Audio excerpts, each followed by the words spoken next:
Premiered in 1980, Satyagraha is the second in Philip Glass's famous portrait trilogy of operas about men who have changed the world, the others being Einstein on the Beach and Akhenaten.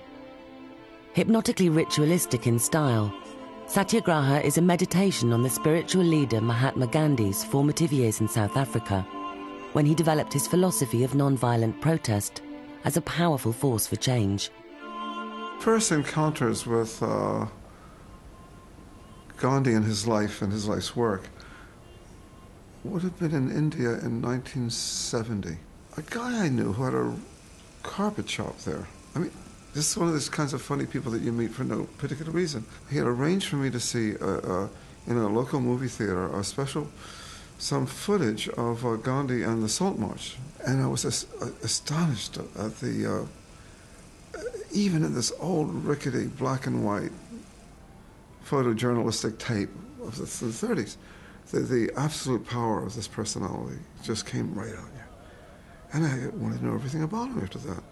The English National Opera and the Met in New York commissioned the visionary British theatre group Improbable to work on an adaptation of Glass's work in autumn 2006. It premiered in London in April '07. Sky Arts went behind the scenes to film the production process and to find out the background story to this most unique and beautiful sounding of operas. The kind of origin of the project is a conversation with Philip, really, because the NO approached us about possibly doing a Glass piece. No one is better than the English at theatre. And it goes for the opera as well, and I've seen this happen with English singers and English performers. People, you meet them after a performance, and they're very straightforward people. You see them on stage, and they have become that person. They've been able to create the charisma of the person.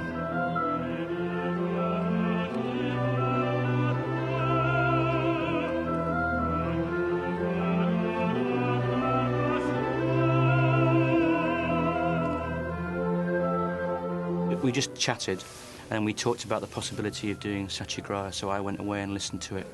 And having heard it a long time ago, when it first came out, I went back to it and actually discovered what it was about and the themes behind it, and they really seemed to kind of resonate with stuff that I'd been doing, but also as a kind of, I guess it will never not be relevant, but at this moment in time it's a particularly relevant piece, I think. It is sort of unfortunately always going to be a contemporary piece because it deals with some very universal issues of conflict and protest, and unfortunately, I think it feels there's always wherever there's human beings, I reckon there'll be conflict and there'll be protest, and so it's still absolutely pertinent. And I think Gandhi's approach to life and protest is absolutely pertinent. In the 70s, when I was doing this, the world seemed to have become such a violent place. Now, little did I know that 30 years later, it was far beyond anything that was going on in 78 and 79. When I wrote this piece in 77 and 78, I thought it was a very violent time. But today, it's far, far worse than it was then. I think the whole essential idea of Satyagraha has to be incredibly appropriate now, doesn't it? I think where we are politically, where we are globally, I can't think of anything more important to say. It's quite difficult to translate. People, they say, well, it means kind of this, kind of that. It certainly doesn't mean non-violence. It means something like truth, strength. Satya meaning soul or truth, and Graha meaning force or action. So it's a way of getting things done by non-violence. And I guess the idea behind it is that if you want to have an alternative to war, then the idea of something that comes from change can happen from people working together from a place of truth and from their soul, and a commitment to doing something that really connects to themselves, but as a group. And someone asked me recently, did I think that the music would bring about a social revolution? I said, no, I don't think so. Would people leave the opera house wanting to organize marches? I don't think so. However, the legacy of Gandhi was King, Martin Luther King, which you see in the opera. And the legacy of King really hasn't emerged yet. But there will be a man or a woman and it will be the man or the woman who will bring around them the energy and the people to change things. At the moment, terrorism, war is a big kind of issue for everyone, and what do we do in relation to that? And I guess what Gandhi achieved in the things that he managed to change was done through a very particular way of making change happen. And I think there's no more relevant time than now, and I guess there'll always be a now, when this piece could be done. So who's going to take the blonde back? Just put up your hand if you're involved with taking the blonde back. Charlie, Vic, Fine. Charlotte, so that's three of you, yeah? You're going to do the brooms then, I guess, because you're going to be exposed first, yeah? Obviously, in this case, we don't quite get to collaborate with Philip, which is a shame. I'd really love to do that. I suppose we receive something that is pretty much finished and fixed. If this opera is to have a future, it'll be because another generation has discovered it. We talk about a revival. It means bringing back to life. That's what it really means.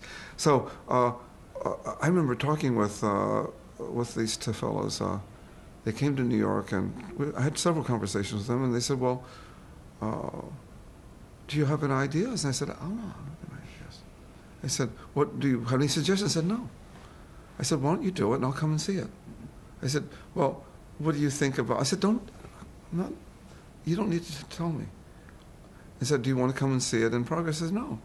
I'll come and see the dress rehearsal. Because I didn't want to be in the way. I didn't want to be something that would block the passage of their thoughts. I didn't. Of course, I could encourage it, but I could also discourage it. I thought better to not be part of it. Let it be theirs. And I said, no, this is going to be yours. Mm-hmm. But of course, by making it theirs, it became mine. I mean, there's a shrewdness to the strategy, but by their reinventing it, the opera has been reborn. Stop. Trying to find my idea of the essence of the man, which is really what I'm trying to do all evening. I'm not trying to portray events particularly. That's somebody else's job. That's the show's job, production's job. What I'm trying to do is give my impression of what I think the man was about and was like, in as much as you can. When I saw the Gandhi, I said, oh my gosh, there he is. Whenever he's on stage, your eye goes to him. And he doesn't even do that much. He is able to, but he's able to do that. The piece doesn't have a kind of conventional linear narrative, although there are kind of key historical moments that are pinpointed from Gandhi's time in South Africa, and the action that the Satyagraha took, certain moments are kind of pinpointed, but it's almost like these moments are exploded and meditated upon. All the way through, Phelim sort of said there have been moments where he's just kind of absolutely had to go back to what Gandhi would have done, and that's a big inspiration for us all, and it's been very calm and tranquil, and you kind of feel it would be inappropriate for it to have been anything other, really. I had the idea that I would have 3 acts, and the first act would be presided over by the man who influenced him, who was Tolstoy. He was very influenced by Tolstoy's thought, particularly in the book The Kingdom of God is Within You, which essentially talks about how no religion says that we should ever go to war, and this sort of peaceful kind of concepts. The second one is called Tagore, and he's an Indian poet, and he wrote, you may remember, he wrote Gitanjali, or the Gitanjali. His poetry won the Nobel Prize for, and they're very beautiful and kind of spiritual and in praise of God. And the third one is Martin Luther King, who in a way is the embodiment of the next kind of level of the movement worldwide. So you had the past, the present, the future, what in Indian philosophy is called the 3 times. Not unknown to the rest of us, we all know what it is, but it's become, in Indian philosophy, it's called the 3 times. I guess it's a kind of, on a certain level, it's a Western resistance to a new word, in a way. And we talked about this, if this was a musical, we'd be told to change the title. But actually the fact that it's called Satyagraha and that word is being talked about in itself is something exciting. It's about really simple kind of contemplative. It's things about quality of life and our fellow human beings. It's a social thing as well, isn't it? It's very post-Thatcher. We don't do that anymore, do we? What is the subject? The subject is racism. What is the single biggest problem? Apart from environmental problems, the social problems are racist problems in any country you want to look at. I know I'm talking about. I'm not just talking about the Near East. I'm talking about France. I'm talking about America. I'm talking about England. I'm talking about India. I'm talking about China. I'm talking any place you want to look at. That is. Those problems are not resolved. They're barely addressed in some places. That is the single most urgent problem that humanity has to deal with. The whole journey of the opera seems to be Gandhi formulating these spiritual ideas, these moral kind of attitudes, and it's very uplifting in combination with the music. I connected to it because the way that Improbable have always tried to work as a company is as an ensemble. You're dealing with that extraordinary thing of what numbers of people can achieve, that thing of something being greater than the sum of its parts, and so I think it's kind of interesting then to look at that as a kind of political manifestation, which essentially Satyagraha was. The Satyagraha movement was about people, I guess, who felt that they had very little power on their own and how much power they had together. Improbable's commitment to ensemble work and to finding exciting means of storytelling using improvisation, animation or puppetry enabled them to explore new ways of expressing Glass's music and the incantations of the text. At the moment, you've got in a quite very tight group, it's very, very even, and you all disappear, and then you all come out again. Is that because of traffic? Yeah. Traffic. The clue that it's still going to keep going with someone else coming in some way, if that's possible. So would you mind with someone just having finished and someone overlapping it? Oh, that would be ideal. Okay, yeah, we'll try That'd do be that. ideal. Yeah, that's possible. So don't, when they start singing, don't speed up and try and finish quicker. You've just got to get more sensitive, even more sensitive, yeah. And if you do have collisions, deal with them gently. Don't try and sort them out, because that's when it... You know what I mean? Don't try and kind of fix things, because that's when it goes weird. And it looks like mistakes have happened. You've got to be very... Whatever happens is what should happen. So if you don't worry about it when it happens, the audience don't worry about it. There's the potential in it for something very exciting, because what we noticed with the tape was that actually when the orchestra's playing, the tape actually starts to vibrate in kind of resonance to the music. And we thought, who's shaking the tape off stage? It's actually kind of in sympathy with the music. This tape was kind of resonant, and for me that seemed like an unplanned kind of almost a symbol really of the kind of Satyagraha thing, where something starts to happen and then vibrationally that kind of spreads and things resonate with it. Integrated within the chorus is a team of 12 skills artists who help to bring movement, colour and texture to the scenery, using aerial wirework, papier-mâché puppets and tape. All our work is collaborative, and really everyone is part of that collaboration. Everyone, you want to be able to use everyone's creativity in that, and so there's certainly something about the nature of this piece and Gandhi and Satyagraha, and I guess our choices about how we tend to do puppetry on stage. I guess it is a very happy meeting for all of those things, and it's been a very pleasurable process. And for instance, some of the puppetry starts with just simple pieces of newspaper and then escalates in the kind of scale and the kind of sort of spectacular nature of it. But it's always essentially connected to people working together. And we talked about in the process of making it how there's a kind of struggle to create some of those images. So some of those big tall puppet images you see in the Karoo Fields of Justice scene, there's actually a kind of struggle involved in the performers making those images happen, which on a certain level seemed to us to connect to the idea of a struggle, because those those moments of change can't happen unless people sacrifice something. The skills ensemble was supposed to be like kind of untouchable characters, and we're often in a lot of the scenes in the background, and these should look like something that we've kind of gone off stage and made ourselves and kind of put together and then come on. Like they shouldn't look particularly well finished.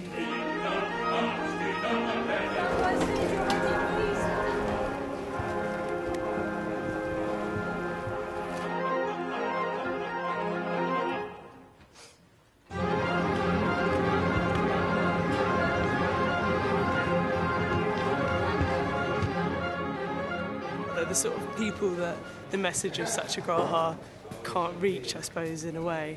They're sort of like these big kind of, if you look at them, there's these big like epic figures of, it's called the New York scene, and kind of like big New York capitalists, I suppose. Oh, thank you. Gandhi brought these people together to work in the ashram, to build a sense of community, to work together on these projects. I guess if you think of it that way, collaboration and working together is, in a way, an essence of his thought that no man is essentially an island. You may be physically sustainable by yourself, but you are reliant on the whole. We always try and think of a good collaboration when we're doing a production, but especially in this, I think. And we're all in a lot of scenes, and we've been very lucky. I mean, I hope that then a lot of people would be able to do that, but certainly the group that they assembled for this have been very close and all on the same boat. So at the same time these open, also we want the little doors to be open, ready with the brooms. Ready for the brooms to come, yeah. When it goes back, you lot are going to go and get these brooms out? Yeah. I suppose just lean them against the wall at the moment. Usually when we approach a show, what we'll do is we'll pick, say, a simple material or an object, or and see how far you can take that in terms of how you explore it. So one of the things that we talked about with this piece was it's a piece about Gandhi, and opera's a strange form because it's associated with opulence, I guess. So we looked at kind of pictures of Gandhi during this period in South Africa. I was interested in what was in the background a lot from the photographs and from the South African years, and there was a lot of corrugated iron, and I realised that corrugated iron, I suppose also from spending quite a bit of time in Australia, that corrugated iron is the sort of like the roofs and walls of colonialism. My idea was to take poor materials and transform them into something special. So I think in terms of lighting, we're very much following that palette, to do with either we make it's not overt and lots of saturated blue, but we either make it feel cooler or warmer, and to different and varying degrees, and it sort of feels like the show has become a kind of conversation between, sort of like the cold and the steel and the warm, sort of the moon and the sun. Just come up stage with your bottom lamp. Yeah, much better. Thank you. Hello. At the beginning, we have sort of sheets of newspaper, and we animate the sheets of newspaper to make images. And then, as the acts progress, gradually in the first scene, we end up making newspaper and baskets together to kind of create these warrior images. And then they become more and more formed until this is when they're at their most formed. There's sort of more traditional puppets and more formed heads.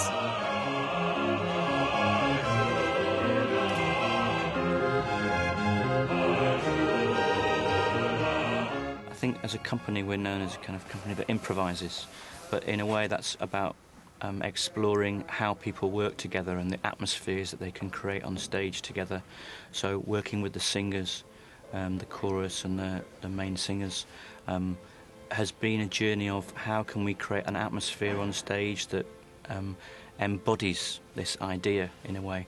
So we talked about how if this idea of Satyagraha is going to be communicated to an audience, then in a way we must have a bit of that feeling amongst us. Well, in any performance there is a journey that you go on, and ours, luckily with Phil and McDermott, he kept it pretty open at the beginning. We were allowed to experiment and make mistakes and discover about how we were to be in a group and include the skills as a community. Yeah, keep it going. Then these doors start to come in, yeah, and it backs up and just the doors close on it. Is that possible? So it's like a Doctor Who monster disappearing slowly. I think it's more kind of, if you're going to listen to it and go on the journey that the piece takes you on, there's an element somewhere of surrender. And I think that the performers have had to go on that journey themselves. I mean, just the simple fact of learning this piece is an incredible challenge, and somewhere you have to kind of give into it. This opera, Satyagraha, it's almost a mute opera. It's an opera where words aren't spoken. They're spoken, but we don't understand them. I decided to leave the question of language aside entirely. They're projected on the screen. It's good enough. I wanted it to be about image and music. And it's different hearing this music live, I think, than, say, hearing it on a CD, because you're really taken on a kind of atmospheric journey into a place where it's like a deep meditation, in a way, on that one theme of Satyagraha. For the audience, I think they should have a contemplative but engaging experience, because visually, the kind of whole stage pictures that you're creating are very engaging and moving and beautiful. If you can keep yourself, not in that sort of hypnotic, contemplative and open state, I think should be very moving. It's a question of atmosphere, and if you open your mind for this incredible hypnotic music, then it can be really a gorgeous experience. You drift away into another world.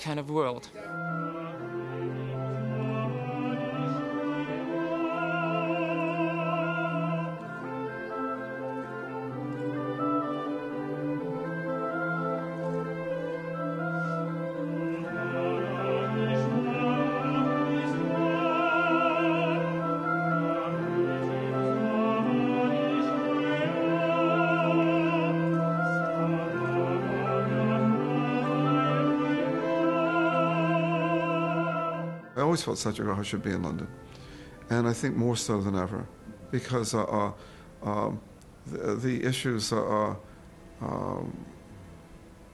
a large Indian community here. The words, they're texts of the philosophical religious texts from ancient India, which are as vital and alive today as they ever were. There's that. There's the whole problems of a disenfranchised population within British citizens. All that's going on right under our noses. And if anything, this opera goes more to the heart of those questions than it would in the States almost. We have to do the opera that opera wants to be. You see what I mean? I think it is. I think it's fantastic that they are doing something that would, I hope, appeal to a kind of younger audience. The power of this production is in its the freshness of its imagining, and I'm so glad that I didn't say anything, because I couldn't have helped them. I would have only gotten in the way.